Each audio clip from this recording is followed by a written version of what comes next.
Nous sommes de retour sur le plateau de votre Télématin en compagnie de Mélanie Gomez pour la santé. Bonjour. Mélanie, Bonjour, Mélanie. bonjour. Bonjour. On parle de plus en plus souvent de la ménopause des femmes et c'est tant mieux. En revanche, l'équivalent chez les hommes, l'andropause, ça reste tabou, on n'en parle pas beaucoup. Et oui, pourtant c'est un vrai sujet de santé, même si c'est encore peu connu et un peu tabou, vous l'avez dit. Alors justement, pour lever ce tabou, il y a un livre qui vient de sortir sur le sujet, je vous le conseille, il s'appelle Andropause, du docteur Marc Galliano, qui est urologue et andrologue, et c'est paru chez Flammarion.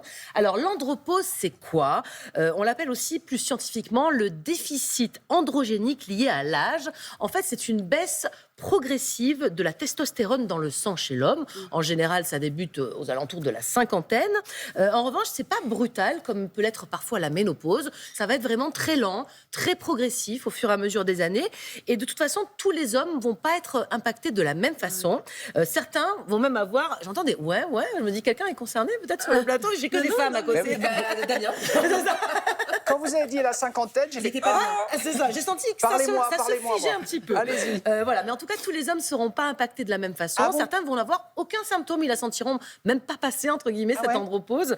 Et donc, par contre, d'autres, un peu plus minoritaires, auront des symptômes plus ou moins importants, plus ou moins sévères. Ah, les voici alors les symptômes. Alors, les symptômes, il peut y en avoir différents. Donc, il peut y avoir une baisse générale de tonus, ça va être une sorte de fatigue un peu généralisée. Il peut y avoir une baisse du désir et de la fréquence des rapports sexuels, des troubles de l'érection, une irritabilité.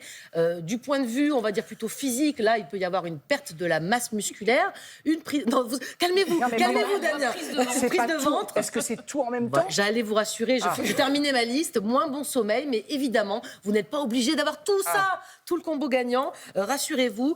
Et puis, ce qui est important aussi de signaler, c'est que on peut avoir quelques-uns de ces symptômes, tous ces symptômes, enfin, et ne pas avoir automatiquement une andropause. Vous savez, la baisse de sommeil, la prise de ventre, ça peut être la raclette aussi, par exemple. Vous voyez voilà. Non, mais ça peut être la fatigue ou autre chose. C'est pas forcément l'andropause. Je vous suis, mais du coup, comment savoir si c'est vraiment l'andropause ? Eh bien, la seule façon, Damien, d'être vraiment fixé, c'est de faire un bilan médical avec une prise de sang qui va aller mesurer justement le taux de testostérone dans le sang.